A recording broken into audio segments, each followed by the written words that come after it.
Freunde, die Suche ist abgeschlossen. Es gibt nun endlich einen lokalen Rauchmelder für Home Assistant, in diesem Fall von Xsense. Dieser Rauchmelder verspricht nicht nur lokal zu arbeiten, sondern auch vernetzt zu sein, sodass wenn ein Rauchmelder ein Feuer entdeckt, sodass dann alle anderen Rauchmelder bei einem Zuhause dann auch gleichzeitig ausschlagen und man dann auf jeden Fall das Ganze hört und nicht verschlafen kann. Deshalb werden wir uns in dieser Folge mit diesem Rauchmelder mal im Detail beschäftigen und ich benutze es schon etwas länger. Deshalb schaut euch auf jeden Fall auch das Fazit an, denn dort werde ich sagen, welcher eine Punkt, vielleicht sogar 2 Punkte fehlen, um das zum besten Rauchmelder in jedem Smart Home zu machen. Ich bin der Ur, willkommen auf Smartzeug. Ich würde sagen, lasst uns anfangen.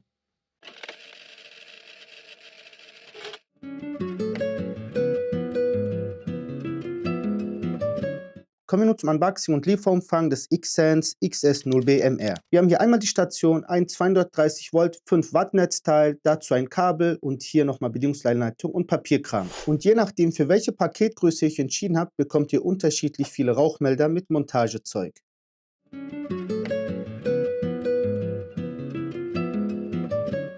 Wenn wir uns die Basisstation kurz im Detail anschauen, hier vorne haben wir eine LED, die in unterschiedlichen Farben leuchtet und auf der Rückseite haben wir hier einmal eine Lautsprecheraussparung, wir haben hier oben einen Knopf und hier einmal USB-C, sowie einen QR-Code zum Einscannen später in der Xsense-App. Ihr müsst die Basisstation hier nicht mit diesem Netzteil betreiben, wenn euer USB-Stecker hier genug Leistung zur Verfügung stellt, in diesem Fall 5 Volt, wie es hier steht, dann könnt ihr das auch so betreiben und braucht dann hier keine Steckdose zu belegen.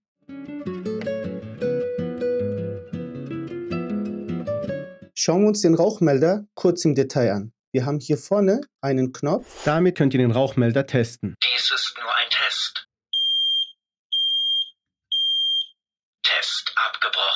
Und das Tolle ist, wenn einer hier anfängt zu tröten und Rauch meldet, machen das die anderen auch, die ihr bei euch zu Hause aufgestellt habt. Das Ganze ist halt nur möglich, weil es hier eine Basisstation gibt, die die Geräte untereinander vernetzt. Im Falle eines Rauchs leuchtet dann auch hier die LED und eine Sprachansage wird wiedergegeben, wo derzeit der Rauch entdeckt wurde. Spannend ist, wenn wir das Ganze mal auf diese Seite kurz stellen, dann können wir sehen, wann das Gerät produziert wurde, aber auch wann es zu ersetzen ist. Auf der Rückseite können wir den Boden einfach aufmachen, indem wir hier das Ganze leicht drehen und dann kommt uns hier das Ganze auch schon eigentlich entgegen. Hier haben wir einmal eine CR123A Batterie und hier muss man erstmal den Batterieschutz entfernen. Das finde ich sehr toll.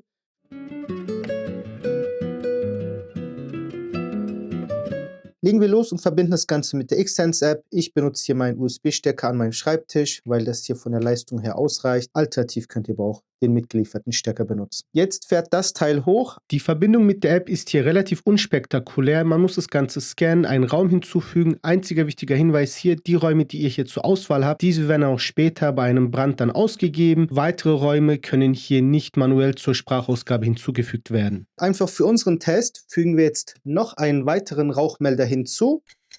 Top, die Einrichtung war jetzt hier wirklich super einfach und die Geräte sind nun hinzugefügt.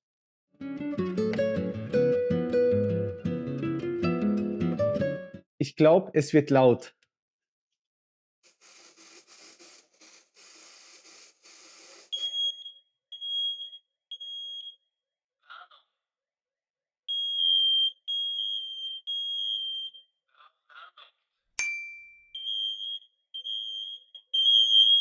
Rauch im Flur.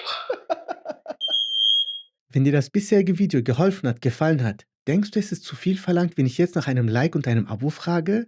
Sonst schreib noch gern unten in die Kommentare Fragen zum Video, Wünsche, Anregungen, Kritik. Ich tausche mich gerne mit euch aus, um hier neue Sichtweisen zu erhalten. Und das war's auch schon. Weiter geht's mit dem Video.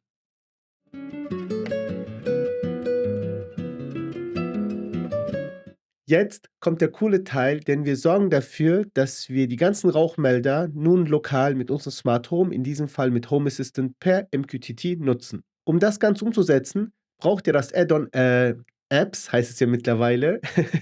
Um das Ganze umzusetzen, braucht ihr die App Mosquito Broker und da gehen wir kurz einmal rein. Wenn ihr das Ganze noch nicht habt, einmal zum App Store gehen, hier das Ganze einmal installieren. Denn wenn wir hier reingehen, gehen wir dann hier zum Punkt Konfiguration. Und dann gibt es hier diesen Bereich in YAML bearbeiten. Ihr habt nun die Möglichkeit, euren Standard Home Assistant Benutzer zu nehmen. Ich persönlich würde euch aber empfehlen, einen eigenen MQTT Benutzer hier anzulegen mit einem Namen und einem Passwort. In meinem Fall heißt er hier MQTT und dann gebt ihr einfach irgendein Passwort ein. Mehr müsst ihr hier gar nicht machen. Und jetzt kommt der zweite Teil davon, denn wir müssen einmal zu den Einstellungen und dann hier zu Personen. Und dort legt ihr bitte einmal diesen MQTT-Person an, wie ihr es eben im MQTT-App dann genannt habt. In dem Fall, wie ihr seht, beim MQTT und das gleiche Passwort, wie ich es auch im Mosquito Broker App habe. Dann habt ihr nämlich hier die 1:1 Verbindung. Wenn das dann erledigt ist und hier der Mosquito Broker bei euch läuft,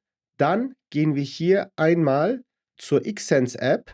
In der Xsense App gehen wir einmal auf die Basisstation, scrollen ganz nach unten und haben den Punkt mit Home Assistant verbinden. Hier aktiviert ihr zum einen die MQTT-Verbindung und bei IP-Adresse gebt ihr die IP-Adresse von eurem Home Assistant ein. Die Portnummer, wenn ihr da im Mosquito Broker nichts verändert habt, ist es die 1883. Bei Konto und Passwort gebt ihr gerade euren Mosquito-Benutzer und dessen Passwort ein, was ihr eben schon eingerichtet habt. Dann drückt ihr einmal auf Speichern und ihr habt es vielleicht eben gesehen, dann hat das von einem getrennt zu einem verbunden dann sich geändert.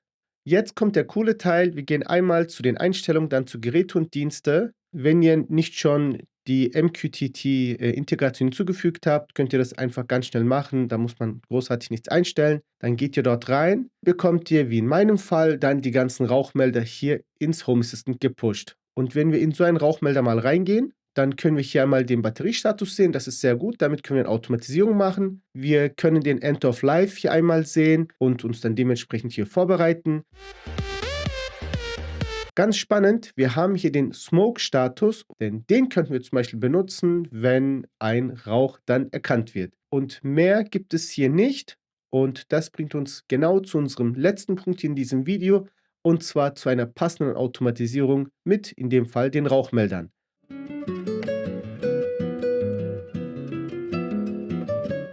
Dazu gehen wir zu den Einstellungen, zu Automation und Szenen und ich hatte schon davor eine globale Feueralarm-Automatisierung und dort gehen wir einmal rein. Und bei mir sieht das nun wie folgt aus. Ich habe das Ganze über den Auslöser Zustand gemacht und dort habe ich den Status von zu erkannt, dann hier ausgewählt, so dass, wenn dann Rauch hier erkannt wird, passieren mehrere Sachen. Zum einen bekomme ich und meine Frau hier eine Meldung, Feueralarm, dass ich nicht vergesse, dass wir eine Feuerdecke haben, die könnte ich vielleicht benutzen und dass ich nicht vergesse, dass wir einen Feuerlöscher haben, den könnte ich auch benutzen, wenn natürlich der Brand und so weiter noch nicht so groß ist. Wenn alles nichts hilft, dann einfach raus. Und vielleicht sollte ich noch dazu schreiben, dass die Feuerwehr anrufen soll, denn gerade so einen Moment vergisst man ja die meisten Sachen.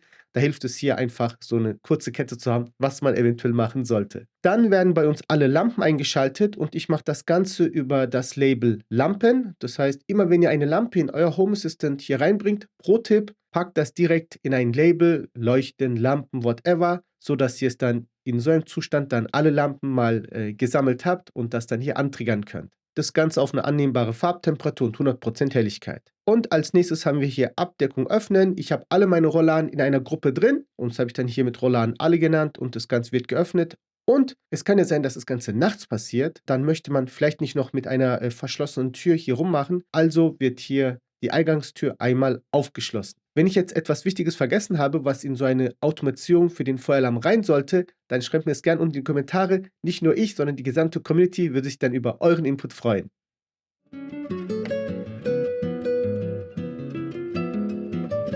Kommen wir nun zum Fazit und sprechen hier über die Xsense Rauchmelder, welche nun über MQTT mit Home Assistant lokal nutzbar sind. Im Großen und Ganzen ist das echt ziemlich cool. Die ganzen Funktionen wie ein Feueralarm zu testen, auch die Alarme stumm zu schalten über die App und auch das ganze Vernetzte ist wirklich super cool und hat mir sehr gut gefallen. Es gibt aber einen Punkt, den ich wirklich sehr vermisse und wenn es diesen einen Punkt gäbe, dann könnte ich diese Geschichte wirklich jedem, der Home Assistant benutzt, blind empfehlen. Und zwar wäre es cool, wenn ich die Sirene von diesem Gerät mit Home Assistant heraus ansteuern kann. Denn dann kann ich es nicht nur als Feueralarm nutzen, sondern auch als Alarmanlage. Wie cool wäre das denn? Damit dann auch noch seine ganze Alarmanlage und wenn dann alle Sirenen auf einmal dann im Haus dann Alarm machen, glaubt mir, dann flüchten die Einbrecher garantiert. Und der zweite Punkt ist, ich bin kein großer Fan von Hubs. Deshalb nutze ich Home Assistant. Und für mich wäre der ultimative Rauchmelder, wenn dieser vernetzt ist, keinen Hub hat, ich das lokal mit Home Assistant benutzen kann und die Sirene davon auch noch ansteuern kann für meine Automatisierung. Und last but not least reden wir auch über das Preis-Leistungs-Verhältnis und hier finde ich, ist Xsense sehr fair. Man bekommt die Geräte wirklich zu einem sehr guten Kurs im Gegensatz zu anderen Mitbewerbern auf dem Markt, die deutlich weniger Funktionen haben und vielleicht auch nicht mal lokal in Home Assistant nutzbar sind. Und jetzt seid ihr gefragt, wie ist eure Meinung zu dieser ganzen Thematik? Schreibt mir es gerne in die Kommentare, ich freue mich schon auf den Austausch mit euch. Wenn euch dieses Video geholfen hat, das ganze Thema hier mit Xsense und dem Rauchmelder und der lokalen Verbindung zu verstehen, lasst gerne ein Abo da, wenn ihr solche Reviews, solche Tests gar nicht mehr verpassen möchtet. Ansonsten, ich bedanke mich, dass ihr eingeschaltet habt. Hoffe, ihr schaltet auch das nächste Mal wieder ein. Bleibt mir gesund, habt eine gute Zeit. Macht's gut. Ciao.